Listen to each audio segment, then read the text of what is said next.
Hi guys, ഫിലിപ്പൈൻസിൻ്റെ ഒരു പ്രധാനപ്പെട്ട ഡിഷുണ്ട്, sweet and സവർ.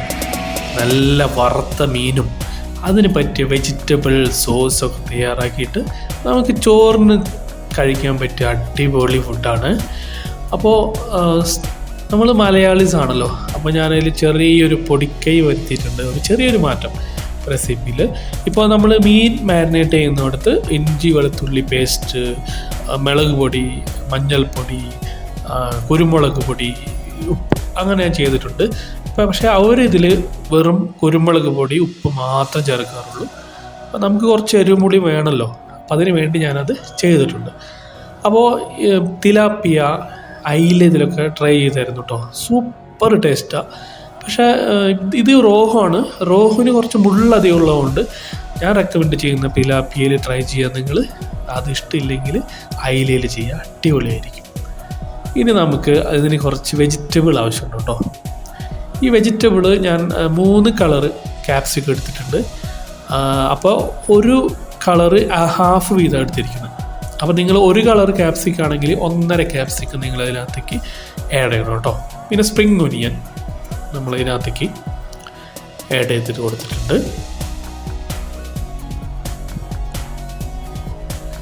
പിന്നെ വെളുത്തുള്ളി ഒരിക്കലും ചതച്ചിടരുത് കേട്ടോ, വെളുത്തുള്ളി ഇങ്ങനെ ചെറുതായിട്ട് അരിയണം. അതുപോലെ ഇഞ്ചി നീളത്തിൽ അരിഞ്ഞിടണം, ചതക്കരുത്. കാരണം ഇത് അതിനകത്ത് കിടന്ന് വരുമ്പോഴാണ് അതിൻ്റെ ഒറിജിനൽ ടേസ്റ്റ് കിട്ടുള്ളൂ കേട്ടോ. സവാള ഇവിടെ ശ്രദ്ധിക്കേണ്ട കാര്യം, നിങ്ങൾക്ക് മസാല കൂടുതൽ ആവശ്യമുള്ളവർ 2 സവാള എടുത്തോളൂ കേട്ടോ. അതുപോലെ ക്യാരറ്റ്, നമ്മളെ വെജിറ്റബിൾസൊക്കെ ഏതാണ്ട് റെഡിയാണ്. ഇനി നമുക്ക് അടുത്ത സ്റ്റെപ്പിലോട്ട് പോകാം. നമ്മളെ മീനതിന് നമുക്കൊന്ന് പൊരിച്ചെടുക്കാം. അപ്പോൾ നമ്മൾ സൺഫ്ലവർ ഓയിലാണ് ഞാനിപ്പോൾ ഇത് ഉണ്ടാക്കാൻ പോകുന്നത് കേട്ടോ. അപ്പോൾ തിലാപ്പിയ നിങ്ങൾക്ക് ഇത് പാനിൽ കൊള്ളാവുന്ന രീതിയിലാണെങ്കിൽ നിങ്ങൾ ഇതുപോലെ കട്ട് ചെയ്യണ്ട. ഇത് കുറച്ച് വലുപ്പമുള്ള മീനായതുകൊണ്ട് ഞാനത് 2 കഷ്ണാക്കിയിട്ടാണ് വറുത്തെടുത്തത്. അതൊറ്റ മീനാണെങ്കിൽ ഒരു പ്രത്യേക ഒരു ഇതായിരിക്കും. അയിലയിലാണെങ്കിലും സൂപ്പറായിരുന്നു കേട്ടോ, ഞങ്ങൾക്ക് വളരെ ടേസ്റ്റ് തോന്നിയതാണ് അയിലയിൽ ചെയ്തിട്ട്, സൂപ്പറായിരുന്നു അത്. അപ്പോൾ നമ്മൾ മീനൊക്കെ വറുത്തെടുത്തിട്ടുണ്ട്. ഇനി വറുത്തെടുത്തിരിക്കുന്ന ഈ മീനെ നമ്മൾ മാറ്റി വെക്കാം. ഇനി നമ്മുടെ അടുത്ത സ്റ്റെപ്പിലോട്ട് പോവാണ്. വീണ്ടും നമ്മൾ സൺഫ്ലവർ ഓയിലാണ് നമ്മൾ ഉപയോഗിക്കുന്നത്. അപ്പോൾ ഇവിടെ ശ്രദ്ധിക്കേണ്ട കാര്യം, നമ്മൾ ആദ്യം തന്നെ വെളുത്തുള്ളി ഇഞ്ചി നമ്മൾ ആഡ് ചെയ്ത് കൊടുക്കുകയാണ്. ഇനി ഇവനൊന്ന് ചെറുതായിട്ടൊന്ന് മൊരിച്ചെടുക്കുകയാണ്. അപ്പോൾ നമ്മളിപ്പോൾ സവാള ചേർക്കും. ഈ സവാള 1 സവാള ഞാൻ ചേർത്തിട്ടുണ്ടായിരുന്നു കേട്ടോ. അപ്പോൾ നിങ്ങൾ 2 സവാള വീണ്ടും റെക്കമെൻഡ് ചെയ്യുകയാണ്, കാരണം കുറച്ച് മസാല കൂടുതൽ നമുക്ക് കിട്ടാൻ വേണ്ടിയാണ്. അപ്പോൾ ആദ്യം നമ്മൾ സ്പ്രിംഗ് ഒനിയനും കൂടി ഇടണം കേട്ടോ. വെളുത്തുള്ളി, ഇഞ്ചി, സ്പ്രിംഗ് ഒനിയൻ, ഇത് 3 നമ്മൾ ആദ്യം തന്നെ ഇട്ടിരിക്കുന്നത്. ഇനി സ്ക്വയറിൽ അരിഞ്ഞിരിക്കുന്ന സവാള. ഓക്കെ, സ്ക്വയറിൽ അരിഞ്ഞിരിക്കുന്ന സവാള നമ്മൾ ആഡ് ചെയ്തിട്ടുണ്ട്. ഇനി അവനൊന്ന് നന്നായിട്ടൊന്ന് മിക്സ് ചെയ്ത് കൊടുക്കുക.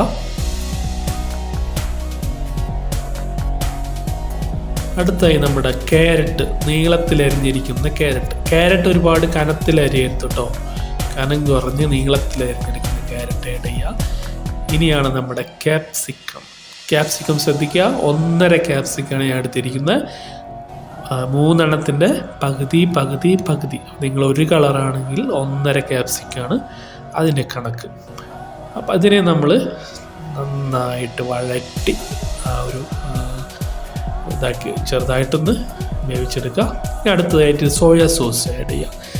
ഡാർക്ക് സോയാ സോസാണ് ഞാൻ എടുത്തിരിക്കുന്നത് കേട്ടോ. നിങ്ങൾക്ക് സോയാ സോസ് ഉപയോഗിക്കാം. ഈ അളവ് കണ്ടല്ലോ, ഈ ഒരു കയ്യിൽ കുറച്ചും കൂടി ഞാൻ ആഡ് ചെയ്ത് കൊടുത്തിട്ടുണ്ട് കേട്ടോ. പിന്നെ ഈ സോയാ സോസ് ഇപ്പോൾ നമ്മൾ സെപ്പറേറ്റ് ഒരു സോസ് ഉണ്ടാക്കി, ഇപ്പോൾ വിനെഗറെല്ലാം കൂടി ഉണ്ടാക്കി നമ്മൾ ഇതിനകത്ത് ഒഴിക്കരുത് കേട്ടോ. സ്റ്റെപ്പായിട്ട് തന്നെ ഒഴിക്കണം. ആദ്യം സോയാ സോസാണ് ഒഴിക്കേണ്ടത്, എന്നിട്ട് വഴറ്റി അതിൻ്റെ കുറച്ച് നേരം ഇതാക്കിയതിന് ശേഷമാണ് അടുത്തതായിട്ട് നമ്മൾ വിനെഗർ ആഡ് ചെയ്യാൻ പോകണം. ഒരിക്കലും അത് സെപ്പറേറ്റ് ഒരു സോസ് ഉണ്ടാക്കിയിട്ട് ഇതിനകത്ത് ഒഴിക്കരുത് കേട്ടോ. ഇതുപോലെ തന്നെ ചെയ്യണം. വിനെഗർ ആഡ് ചെയ്യാണ്. സോയ സോസിനേക്കാളും കുറവേ വിനെഗർ ആഡ് ചെയ്യാൻ പാടുള്ളൂ. അടുത്തതായി പഞ്ചസാര ഞാനൊരു 2 ടീസ്പൂൺ അതിനകത്ത് ആഡ് ചെയ്തിട്ടുണ്ട്. ഓക്കെ, 1 കിലോൻ്റെ മീനാണ് കേട്ടോ ഞാനിപ്പോൾ ഇത് എടുത്തിരിക്കുന്നത്. 1 കിലോൻ്റെ ഫിഷാണത്, അത് ശ്രദ്ധിക്കുക. അപ്പോൾ 2 ടീസ്പൂൺ പഞ്ചസാര ഞാൻ ആഡ് ചെയ്ത് കൊടുത്തിട്ടുണ്ട്. ഇനി അവന് നന്നായിട്ട് വഴക്കുക. സോൾട്ട് ഇടുമ്പോൾ ശ്രദ്ധിക്കുക, സോയാ സോസിൽ അത്യാവശ്യം സോൾട്ട് ഉണ്ടായിരിക്കും. അപ്പോൾ അതുകൊണ്ട് നിങ്ങൾ ഇനി കുരുമുളക് പൊടി ഇവിടെയും ശ്രദ്ധിക്കേണ്ടത്, നിങ്ങൾക്ക് എരിവ് ഒരുപാട് ഇഷ്ടമുള്ളവരാണെങ്കിൽ കുറച്ചും കൂടി കുരുമുളക് ആഡ് ചെയ്യാവുന്നതാണ്. കാരണം ഇതിന് നമ്മൾ സോസിൽ നമ്മൾ മുളക് പൊടിയോ പച്ചമുളകോ ഒന്നും ചേർക്കില്ല കേട്ടോ. മാരിനേറ്റ് ചെയ്യുമ്പോൾ ഞാൻ ചേർത്തിരുന്നു, ഇതിൽ ചേർക്കില്ല. അതുകൊണ്ട് തന്നെ എനിക്കിത് ടേസ്റ്റായിരുന്നു. നിങ്ങൾക്ക് വേണമെങ്കിൽ കുരുമുളക് ആഡ് ചെയ്യാം. വെള്ളം ഒരുപാട് ഒഴിച്ച് ഈ സോസിനെ നശിപ്പിക്കരുത്, വെള്ളം കുറച്ചൊഴിക്കാൻ പാടുള്ളൂ. അതുകൊണ്ടാണ് സവാള കുറച്ച് കൂടുതൽ കൂട്ടിയിട്ട് അതിനെ മസാല ഒക്കെ പറഞ്ഞിട്ടുള്ളത് കേട്ടോ. അപ്പോൾ നമ്മൾ അങ്ങോട്ട് റെഡി ആയിട്ടുണ്ട്. നല്ല സ്മെല്ല് ഇപ്പം നല്ല അടിപൊളി മണം ഇപ്പോൾ വന്നു തുടങ്ങിയിട്ടുണ്ടാവും. ഇനി നമുക്ക് ഇവനെ എടുത്തിട്ട് അങ്ങോട്ട് മാറ്റാം. അപ്പം നമ്മളെ ഇത്രയേ ഉള്ളൂ, വളരെ സിമ്പിളായിട്ട് നമ്മൾ ഈ ഡിഷ് റെഡിയാക്കിയിരിക്കുകയാണ്. ഇനി ഇവനെ ചെറുനാരങ്ങ ഇങ്ങനെ പീഞ്ഞൊഴിക്കുക, കുറച്ച് ഇതും കൂടി ഞാൻ ആഡ് ചെയ്തിട്ടുണ്ട് കേട്ടോ. മസ്റ്റ് ട്രൈ ആണ് ഡിഷ് കേട്ടോ. നിങ്ങൾ തീർച്ചയായും നിങ്ങളിത് ട്രൈ ചെയ്തിരിക്കണം ഒരു തവണയെങ്കിലും. അപ്പോൾ വീഡിയോ എങ്ങനെയുണ്ട്, ഇഷ്ടപ്പെട്ടില്ലേ? അപ്പോൾ തീർച്ചയായും നിങ്ങളത് ഉണ്ടാക്കണം. മാത്രമല്ല ഈ വീഡിയോ എല്ലാവരിലേക്കും നിങ്ങൾ ഷെയർ ചെയ്യണം. തീർച്ചയായും ഇതുവരെയുള്ള കിഡിലെ റെസിപ്പികളായിട്ട് ഞങ്ങൾ പിന്നീട് വരാം. Thank you very much.